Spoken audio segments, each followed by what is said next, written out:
നമസ്കാരം.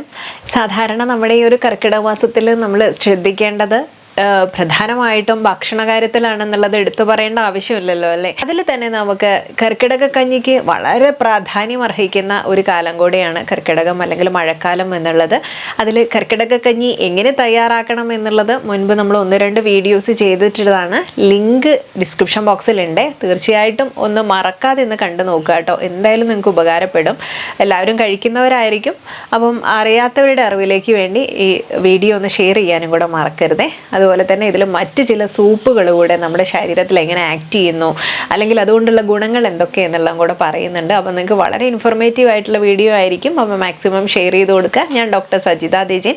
അപ്പോൾ ഇന്നത്തെ വീഡിയോയിൽ നമ്മുടെ കർക്കിടക കഞ്ഞി തന്നെയാണ് താരം. നെക്സ്റ്റ് എന്ന് പറയുന്നത് ഉലുവ കഞ്ഞിയാണ്. ഉലുവ എന്ന് പറയുമ്പോൾ ഈ കർക്കിടക കഞ്ഞിയൊക്കെ കുടിക്കുമ്പോൾ ചിലർക്കൊക്കെ വയറിന് ചെറുതായിട്ടൊരു ലൂസ് മോഷൻ പോലെയൊക്കെ ഉണ്ടാവാനുള്ള സാധ്യതയുണ്ട്. ഉലുവയൊക്കെ ചേർക്കുന്നുണ്ടും തേങ്ങാപ്പാലൊക്കെ ചേർക്കുന്നുണ്ട്. അപ്പോൾ അതിൽ പേടിക്കാനൊന്നുമില്ല. നമുക്കൊരു ഡീടോക്സ് ആയിട്ടും ഒക്കെ ഇതിനെ കണക്കാക്കാം. അതുപോലെ ഉലുവ കഞ്ഞി തന്നെ സെപ്പറേറ്റ് നമുക്ക് തയ്യാറാക്കി എടുക്കാൻ പറ്റും. ഇത് ഉലുവ ശരീരത്തിൽ ഉണ്ടാവുന്ന വേദനകളൊക്കെ കുറയ്ക്കാൻ സഹായിക്കും എന്നുള്ളത് കൊണ്ടും, അതുപോലെ തന്നെ നമുക്ക് മുടി ഇഴകൾ നന്നായിട്ട് വളരാൻ സഹായിക്കും. അല്ലെങ്കിൽ സ്കിന്നിനായാലും തന്നെ നല്ലൊരു ഗ്ലോ നിലനിർത്താൻ സഹായിക്കും. അങ്ങനെ കാന്തി കൂട്ടാനും ഒക്കെ സഹായിക്കുന്ന ഒരു മെഡിസിനൽ സൂപ്പാണ് ഇത്, കർക്കിടക കഞ്ഞി. അതുപോലെ തന്നെ ഉലുവക്കഞ്ഞി എന്നൊക്കെ പറയുന്നത്. അപ്പോൾ ഉലുവക്കഞ്ഞി എങ്ങനെ തയ്യാറാക്കാം എന്നുള്ള റെസിപ്പി ഞാനിവിടെ പറയാവേ. ഇതിൽ പുഴുക്കല്ലരി നിങ്ങൾക്ക് എടുക്കാം 1 കപ്പ്, അല്ലെങ്കിൽ നവര അരി എടുക്കാം. ഇതിൽ ഏറ്റവും നല്ലത് നവര അരിയാണ്. അപ്പം നിങ്ങളുടെ സൗകര്യം പോലെ ഏതെങ്കിലും ഒരെണ്ണം എടുക്കാം. ഉലുവ 1/4 കപ്പ്, തേങ്ങാപ്പാൽ ഒന്നാം തേങ്ങാപ്പാൽ 1/2 കപ്പ്, രണ്ടാം പാൽ 1 കപ്പായിട്ടും വെള്ളം 4.5 കപ്പും ശർക്കരയും ആവശ്യമുള്ളത്. ഉലുവ കഴുകി 1.5 കപ്പ്, ഉലുവ കഴുകിയിട്ട് 1.5 കപ്പ് എടുക്കാം. അതൊരു 8 മണിക്കൂറെങ്കിലും കുതിർത്ത് വെക്കുക. എന്നിട്ട് ഈ കുതിർത്ത് വെച്ച വെള്ളത്തോട് കൂടി തന്നെ കുക്കറിലിട്ടിട്ട് നന്നായിട്ട് വേവിച്ചെടുക്കാം. അതിന് കൂടെ അരി കഴുകിയതും 4.5 കപ്പ് വെള്ളവും ചേർത്തിട്ട് രണ്ടും കൂടെ നന്നായിട്ട് വേവിക്കാം. അതിനുശേഷം രണ്ടാം തേങ്ങാപ്പാൽ ഒഴിക്കുന്നു, പിന്നെ ശർക്കര ചേർക്കുന്നു. അതിനുശേഷം ഒന്നാം തേങ്ങാപ്പാലും ഒഴിച്ചിട്ട് നമ്മൾ ഇത് വാങ്ങി വെക്കുക. ഇത്രയേ ഉള്ളൂ. വളരെ സ്വാദിഷ്ടമായിട്ടുള്ള ഉലുവക്കഞ്ഞി റെഡി ആയിട്ടുണ്ട്. അപ്പം ഈ രീതിയിൽ നിങ്ങൾക്ക് തയ്യാറാക്കി എടുക്കാം. ഇതിൽ ചേർത്തിരിക്കുന്ന ചേരുവകളൊക്കെ നോക്കിയാൽ തന്നെ മനസ്സിലാവും. തേങ്ങാപ്പാലായാലും ഉലുവയായാലും ഇനിയിപ്പോൾ നവരരി ആയാലും ഏതെടുത്താലും ഒക്കെ നമ്മുടെ ശരീരത്തിന് ബലം നൽകുന്നതും അതുപോലെ കാന്തി കൂട്ടുന്നതും അല്ലെങ്കിൽ വേദനകൾ അകറ്റുന്നതും ഒക്കെ ആയിട്ടുള്ള കാര്യങ്ങളാണ്. അപ്പോൾ ഒന്ന് ട്രൈ ചെയ്ത് നോക്കുക കേട്ടോ. കുറഞ്ഞൊരളവിൽ ഉപയോഗിച്ചാൽ മതിയെങ്കിലും അത് ഒത്തിരി ഗുണങ്ങളുള്ളതാണ്. അടുത്തത് നമുക്ക് ചെറുപയർ സൂപ്പാണ്. ഈ ചെറുപയർ സൂപ്പ് എന്ന് പറയുന്നത് പറഞ്ഞറിയിക്കാൻ പറ്റാത്ത ഗുണങ്ങളുള്ള ഒരു കാര്യമാണ്. അത് ഏത് കാലത്ത് വേണമെങ്കിലും നമുക്ക് ഒരുപോലെ ഉപയോഗിക്കാൻ പറ്റുന്നതാണ്. അതുപോലെ ചെറിയ കുഞ്ഞുങ്ങൾക്കായാലും മുതിർന്നവർക്കായാലും ഒക്കെ ഉപയോഗിച്ച് കഴിഞ്ഞാൽ ഇത് സ്കിന്നിന് മാത്രമല്ല ഓവറോൾ നമ്മുടെ ബോഡിയിൽ, അതിപ്പം വിളർച്ചയുള്ള ആളുകളൊക്കെ ആണെങ്കിൽ ഹീമോഗ്ലോബിൻ കുറഞ്ഞിട്ടുള്ളവർക്ക് അത് കൂട്ടാൻ വേണ്ടിയിട്ട് നല്ലൊരു പ്രോട്ടീനാണ്. അപ്പം ശരീരത്തിന് അത്രയും അനിവാര്യമായിട്ടുള്ള ഒരു ഇൻഗ്രീഡിയൻ്റ് ആണ് ചെറുപയർ എന്ന് പറയുന്നത്. അപ്പോൾ ഈ ഒരു മഴക്കാലത്ത് ഏറ്റവും നല്ല വഴി എന്നുള്ളത് ഇത് സൂപ്പ് ഉണ്ടാക്കി കഴിക്കുക എന്നുള്ളതാണ്. അപ്പോൾ എങ്ങനെയാണ് സൂപ്പ് ഉണ്ടാക്കുന്നത് എന്ന് പറയാം. ഇനി സൂപ്പ് തന്നെ വേണം നിർബന്ധമില്ല. കുറച്ചൊരു ലൂസായിട്ട് നമ്മൾ തയ്യാറാക്കുന്ന ഒരു കറി പോലെ രൂപത്തിലും ഒക്കെ തന്നെ ഏതെങ്കിലും വിധത്തിൽ നമ്മുടെ ഉള്ളിലേക്ക് എത്തിക്കണം എന്നുള്ളതേ ഉള്ളൂ. അപ്പോൾ സൂപ്പ് തയ്യാറാക്കുന്നത് ചെറുപയർ 80 ഗ്രാം, വെള്ളം 4 കപ്പ്, അതിൽ ജീരകം വറുത്ത് പൊടിച്ചതും ചുക്കുപൊടിയും കുരുമുളക് പൊടിയും ഒക്കെ തന്നെ ചേർക്കും. ഇനി ഇത് ചെയ്യേണ്ടത് പയറ് നന്നായിട്ടൊന്ന് കുതിർത്തെടുത്ത് അത് നമ്മുടെ കുക്കറിൽ വെച്ചിട്ട് നന്നായിട്ടൊന്ന് ഉടഞ്ഞതിന് ശേഷം ഈ ജീരകവും വറുത്ത് പൊടിച്ചതും ചുക്കുപൊടിയും കുരുമുളക് പൊടിയും ഒക്കെ തന്നെ ചേർത്തിട്ട് നന്നായിട്ടൊന്ന് മിക്സ് ചെയ്തെടുക്കണം. പിന്നെ അതിൽ ഒരു 4 വെളുത്തുള്ളി ചതച്ചതും കൂടെ ചേർക്കാം. അല്പം ഉപ്പും കൂടെ ചേർത്തിട്ട് നന്നായിട്ട് ഉടഞ്ഞു കഴിഞ്ഞാൽ അതിന് ശേഷം അല്പം കറിവേപ്പിലയും കൂടെ ചേർത്തിട്ട് നമുക്ക് വാങ്ങി വെക്കാൻ പറ്റും. ഇത് നമുക്ക് സെർവ് ചെയ്യാം.